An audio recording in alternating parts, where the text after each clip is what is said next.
Hello students, welcome to elite classes. तो आज हम टॉपिक करेंगे इलेक्ट्रिक डायपोल। इम्पोर्टेंट टॉपिक है फर्स्ट चैप्टर का,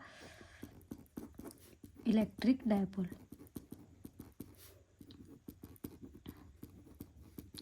सबसे पहले इसका मीनिंग क्या होता है। देखो, इलेक्ट्रिक का मीन्स जहाँ पे चार्जेस की बात की जाए, और डायपोल का मीन्स डायपोल का मतलब पोल्स, यानी कि दो पोल जनरेट हो जाए। अब देखो, इसमें एक नई क्वांटिटी बच्चे ये आती है। इलेक्ट्रिक डायपोल में हम पढ़ेंगे क्या, डायपोल मोमेंट, या फिर कह लो इसको ये भी इलेक्ट्रिक डायपोल मोमेंट भी बोल सकते हैं। इसका सिंबल होता है बच्चे कैपिटल पी, ठीक है। और इसका फॉर्मूला होता है P = Q इंटू में 12। अभी मैं बताती हूँ ये कैसे आया। देखो, सबसे पहले क्या अब इसकी करेंगे हम, डायपोल मोमेंट की डेफिनेशन क्या होती है। देखो, इसके अंदर क्या लेते हैं हम, two equal and opposite charges separated by a small distance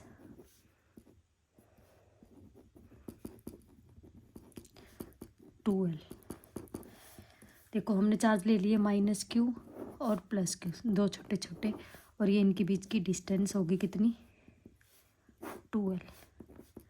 आप इसका सेंटर मान लेते हैं, यहाँ पे है O, तो ये कितनी है सेंटर तक L, और ये भी कितनी L।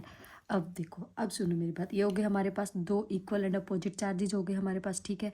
क्या बोला मैंने, two equal and opposite charges separated होएगी एक स्मॉल डिस्टेंस के थ्रू। अब देखो, और इसका फॉर्मूला लिखते टाइम यूज़ करेंगे बच्चे, इन दोनों चार्ज में से कोई भी एक चार्ज उठा लो, सिर्फ उसका मैग्नीट्यूड उठाना है। तो अपन ने क्या लिया, क्यू चार्ज इंटू में उनके बीच की डिस्टेंस, तो ये इसका फॉर्मूला बन जाता है। अब मेन बात आती है क्या, इसकी डायरेक्शन होती है बच्चे, direction of dipole moment. Dipole moment की डायरेक्शन होती है नेगेटिव टू पॉजिटिव चार्ज, ठीक है। यहीं पे बता देती हूँ मैं, इसके यूनिट हो जाएंगे बच्चे क्या, चार्ज के गुलाम। ये क्या होती है, डिस्टेंस है तो क्या आ जाएगा, कूलाम मीटर। अब देखो, जो ये डिस्टेंस है ना 2L, यहाँ पे तुम लोग कुछ भी छोटी सी डिस्टेंस में लेनी है अपने को, माइक्रोमीटर में, नैनोमीटर में, ऐसे बहुत छोटी डिस्टेंस होती है ये। तो ये तुम लोग 2L सिर्फ कैलकुलेशन इजी करने के लिए ले रखी है हमने, ताकि हम सेंटर पॉइंट से L यूज़ कर सके। तुम लोग यहाँ पे कुछ भी यूज़ कर सकते हो, ये बात ज़रूर ध्यान रखनी। तो ये था हमारा क्या, इलेक्ट्रिक डायपोल का टॉपिक। अब इस इलेक्ट्रिक डायपोल का हम यूज़ करेंगे इलेक्ट्रिक फील्ड निकालने के लिए। तो उसके बाद हमारा टॉपिक आता है बच्चे क्या, find electric field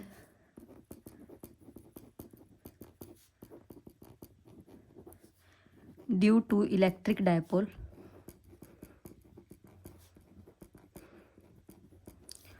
on the axis of dipole. और उसके साथ एक बात लिखनी है, कैसे, at distance x from the centre of axis. Topic है हमारा ये।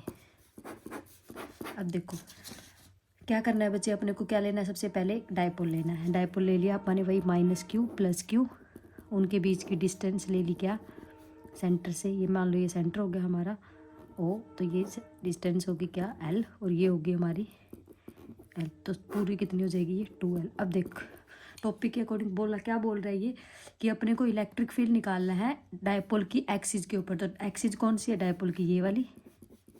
तो इसे एक्सिस पे कहीं पे पॉइंट ले लेना, मान लो मैंने पॉइंट P ले लिया यहाँ पे।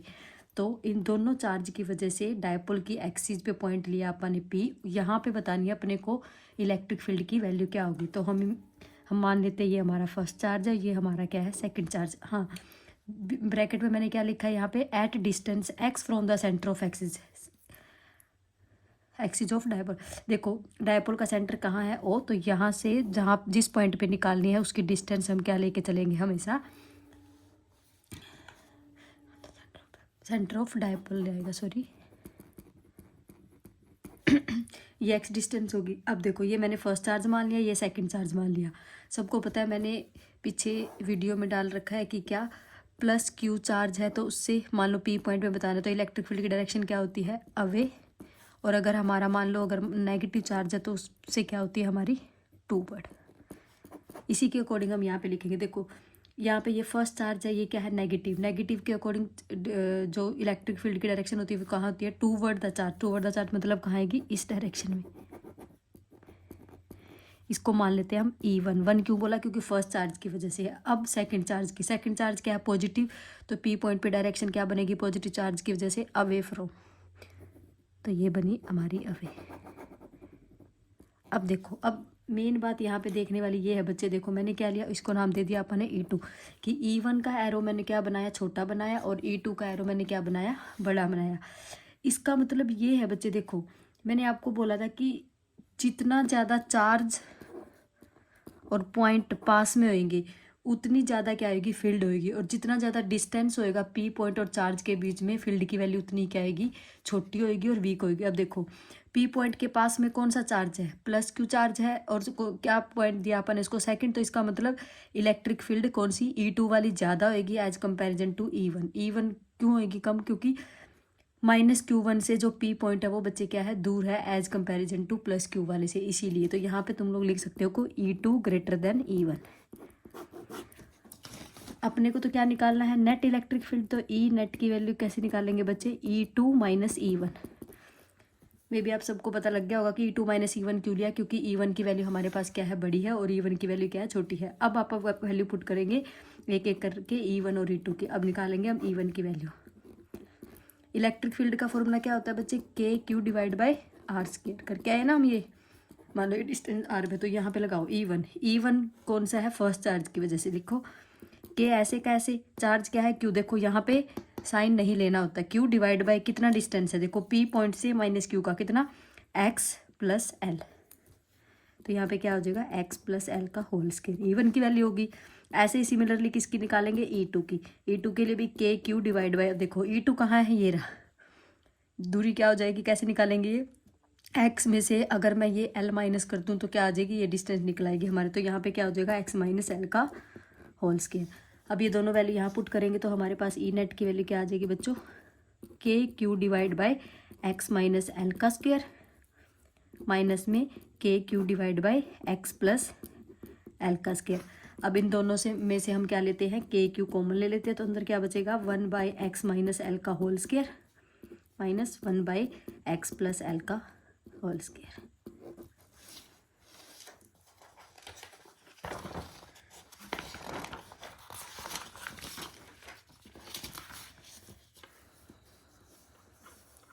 तो हमारे पास E नेट की वैल्यू क्या आ गई, KQ बाहर आ गया, अंदर बच गया 1 बाई एक्स माइनस L का whole square minus 1 by X plus L का होल स्क्वायर। अब इसको सॉल्व करेंगे हम तो क्या आ जाएगा, KQ LCM लेंगे तो क्या आ जाएगा, x माइनस L का whole square x plus L का होल स्क्वायर। यहाँ पे आ जाएगा x प्लस L का होल स्क्वायर माइनस में x माइनस L का होल स्क्वायर।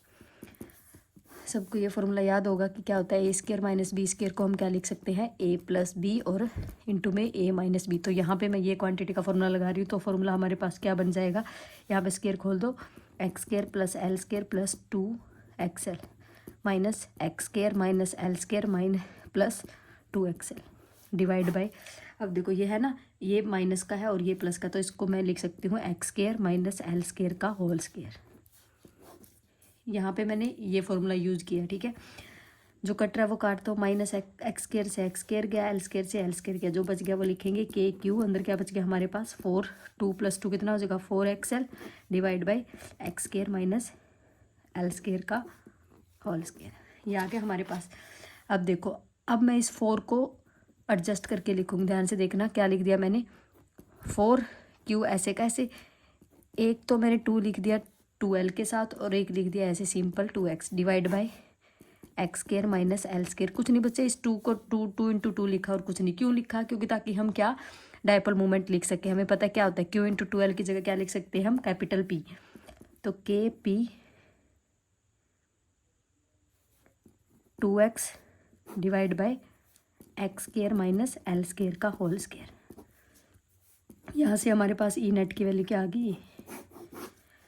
अब देखो स्टार्टिंग में मैंने करवाते टाइम क्या बोला था बच्चे कि जो एल की वैल्यू है ना वो क्या होती है, बहुत छोटी होती है, बहुत ही स्मॉल होती है, यानी कि एक्स की वैल्यू बड़ी होती है किससे, एल से। तो हम एल स्क्वायर को क्या अप्रोक्सीमेट 0 लिख सकते हैं। पुट करो यहाँ पे, क्योंकि मैंने बोला था कि जो दो माइनस क्यू प्लस क्यू के बीच की जो डिस्टेंस लेनी है डायपोल के अंदर वो क्या होती है बच्चे, माइक्रोमीटर नैनोमीटर में होती है, तो बहुत ज़्यादा छोटी वैल्यू होती है, इसलिए हम उसको नेगलेक्ट कर सकते हैं। तो यहाँ पे क्या आ जाएगा, KP2x divide by x square का स्क्वायर, एल स्क्वायर क्या होगा, नेगलेक्ट कर दिया हमने, तो क्या आ जाएगा KP2x डिवाइड बाई एक्स की पावर 4।